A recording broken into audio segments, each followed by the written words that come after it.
नमस्कार दोस्तों, स्वागत है आपका हमारे YouTube channel vector physics classes में। आज हम लोग खंड 1 स्थिर वैद्युतिकी को पढ़ेंगे। स्थिर वैद्युतिकी, जिसको हम लोग इलेक्ट्रोस्टैटिक्स भी बोलते हैं, इसका क्या मतलब है? इलेक्ट्रोस्टैटिक्स यह दो शब्दों से मिलकर बना हुआ है, इलेक्ट्रो और स्टैटिक्स। इलेक्ट्रो का अर्थ होता है आवेश और स्टैटिक्स का अर्थ होता है स्थिर। अर्थात इस चैप्टर में हम लोग स्थिर आवेश के बारे में पढ़ेंगे। मतलब ऐसा आवेश जो किसी एक जगह पे, किसी एक बिंदु पे क्या है, स्थिर है। ठीक है, तो शुरुआत करते हैं। वैसे इसकी परिभाषाओं को देख लें। स्थिर विद्युतिकी विज्ञान की वह शाखा जिसके अंतर्गत स्थिर आवेशों का अध्ययन किया जाता है, स्थिर विद्युतिकी कहलाती है। जी हाँ, इसके अंतर्गत हम लोग लगभग 4 चैप्टर को पढ़ेंगे, जिसमें पहला चैप्टर है विद्युत आवेश तथा कूलम्ब के नियम। विद्युत आवेश तथा कूलम्ब के नियम, electric charge and Coulomb's law.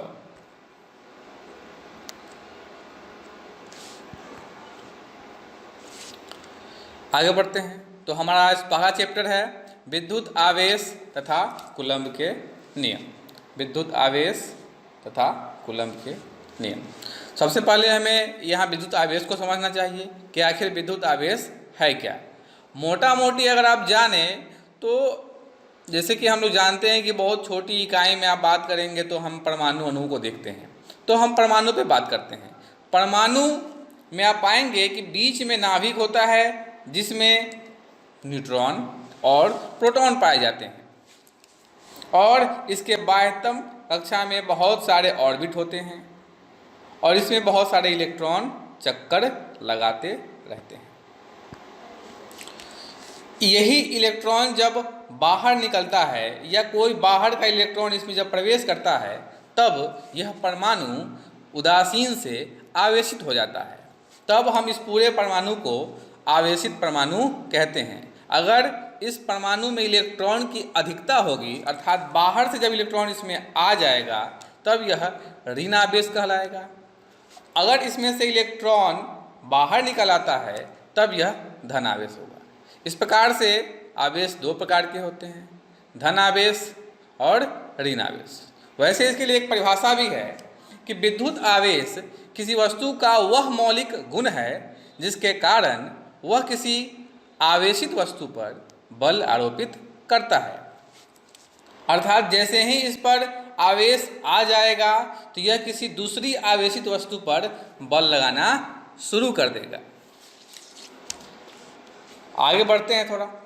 आवेश का ऐसा ही मात्रक कूलम्ब होता है। बहुत सारी भौतिक राशियां आपने पढ़ी होगी, उसी प्रकार से आवेश भी एक भौतिक राशि है जिसका ऐसा ही मात्रक कूलम्ब होता है। यह एक अदिश राशि है, अर्थात आवेश में कोई दिशा नहीं होती।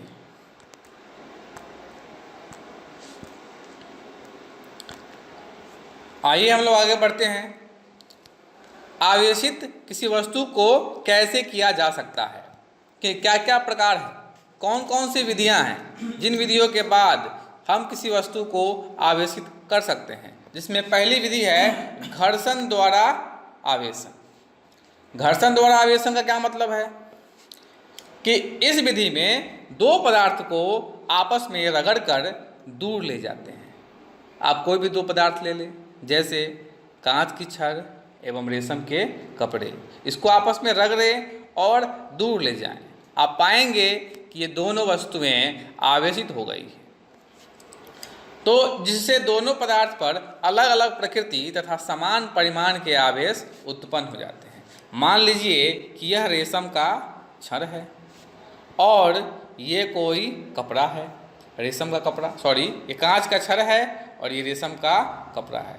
जैसे ही इस दोनों को आपस में आप रगड़ेंगे तो आप पाएंगे कि कांच की छड़ धन आवेशित और रेशम का कपड़ा ऋण आवेशित हो गया है। तो ये भी एक विधियां हैं, मतलब हम 2 वस्तुओं को आपस में रगड़कर भी आवेश उत्पन्न कर सकते हैं। तो ये पहली विधि थी जिस माध्यम से या जिसके माध्यम से आप वस्तुओं को आवेशित कर सकते हैं।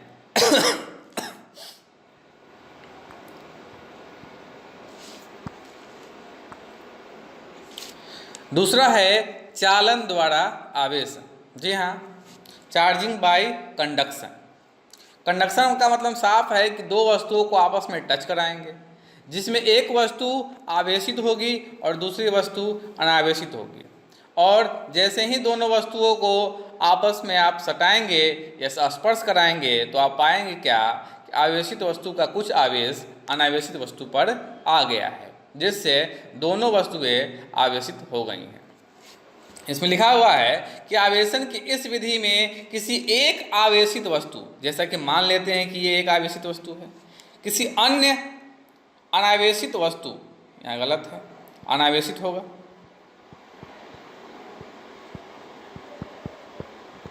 वस्तु से स्पर्श कराकर अनावेशित वस्तु को आवेशित किया जाता है। ये एक अनावेशित वस्तु है। जैसे ही दोनों को स्पर्श कराएंगे तो आप पाएंगे कि अब ये भी आवेशित था ही, अब ये भी आवेशित हो गया।